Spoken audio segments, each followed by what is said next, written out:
ಕುಷ್ಟಗಿ ನಗರದ ಮಾತೃಶ್ರೀ ಹೊಳಿಯಮ್ಮ ಮಹಿಳಾ ಪದವಿ ಕಲಾ ಮಹಾವಿದ್ಯಾಲಯದಲ್ಲಿ ಐಕ್ಯೂಎಸಿ ಮತ್ತು ಎನ್ಎಸ್ಎಸ್ ಸಾಂಸ್ಕೃತಿಕ ಹಾಗೂ ಕನ್ನಡ ವಿಭಾಗದಿಂದ ವಿಕಸಿತ ಭಾರತ ಯುವ ಕನೆಕ್ಟ್ ಹಾಗೂ ನಶಾಮುಕ್ತ ಭಾರತ ಅಭಿಯಾನ ಕಾರ್ಯಕ್ರಮವನ್ನು ಸಸಿಗೆ ನೀರನ್ನು ಹಾಕುವುದರ ಮೂಲಕ ಚುಟುಕು ಸಾಹಿತ್ಯ ಪರಿಷತ್ತಿನ ತಾಲೂಕಾ ಅಧ್ಯಕ್ಷರಾದ ಮಹೇಶ್ ಹಡಪದ್ ಅವರು ಇಂದು ಬುಧವಾರ ಉದ್ಘಾಟಿಸಿ ಮಾತನಾಡಿದರು.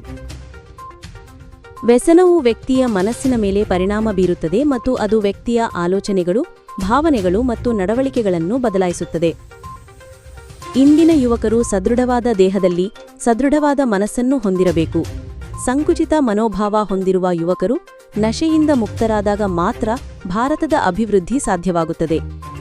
ಇಂದಿನ ಯುವಕರು ವ್ಯಸನಗಳಿಂದ ದೂರವಿದ್ದು ಮಾನವೀಯ ಮೌಲ್ಯಗಳನ್ನು ಮತ್ತು ನೈತಿಕ ಮೌಲ್ಯಗಳನ್ನು ಜೀವನದಲ್ಲಿ ಅಳವಡಿಸಿಕೊಂಡು ಬದುಕಬೇಕು.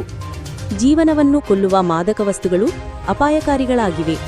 ಅವುಗಳಿಂದ ದೂರವಿದ್ದು ಸದೃಢರಾಗಿ ಬದುಕಬೇಕೆಂದು ಹೇಳಿದರು.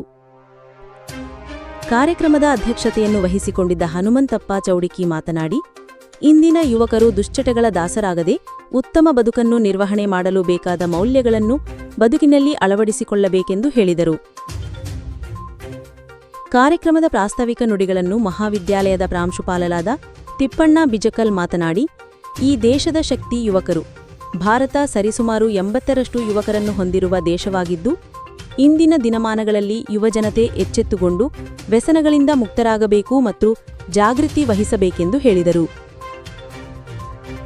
ಇದೇ ವೇಳೆ ಉಪನ್ಯಾಸಕರಾದ ಬಸವರಾಜ್ ಪೂಜಾರ್, ಈರಮ್ಮ ಮಡಿವಾಳರ್ ಹಾಗೂ ವಿದ್ಯಾರ್ಥಿನಿಯರು ಕಾರ್ಯಕ್ರಮ ಕುರಿತು ಮಾತನಾಡಿದರು. ಕಾರ್ಯಕ್ರಮದ ಸ್ವಾಗತವನ್ನು ವಿದ್ಯಾರ್ಥಿನಿಯರಾದ ನೇತ್ರಕಟ್ಟಿ ಹೊಲ ಮತ್ತು ಬಿ ಸುಮಯ್ಯ ಮಾಡಿದರು. ನಿರೂಪಣೆಯನ್ನು ಕುಮಾರಿ ಶಾರದಾ ಮತ್ತು ಮೇಘ ನೆರವೇರಿಸಿದರು. ಈ ಸಂದರ್ಭದಲ್ಲಿ ನಾಗರಾಜ್ ಹಳ್ಳಿಗುಡಿ, ಶಿವಮಲ್ಲಮ್ಮ ಕಂದಕೂರ್, ರಾಮಕೃಷ್ಣ ಬೇವೂರು, ಶರಣಪ್ಪ ಮಡಿವಾಳರ್, ಕುಮಾರ್ ಮಂಜುನಾಥ್ ತಾಳಮರದ್, ವಿಜಯಲಕ್ಷ್ಮಿ ಪಾಟೀಲ್, ಸಂಗಪ್ಪ ಬಿಳಿಯಪ್ಪನವರ್ ಹಾಗೂ ಇತರರಿದ್ದರು. ಭೀಮಸೇನ್ರಾವ್ ಕುಲಕರ್ಣಿ, ಜಿಎಂ ನ್ಯೂಸ್, ಕುಷ್ಟಗಿ.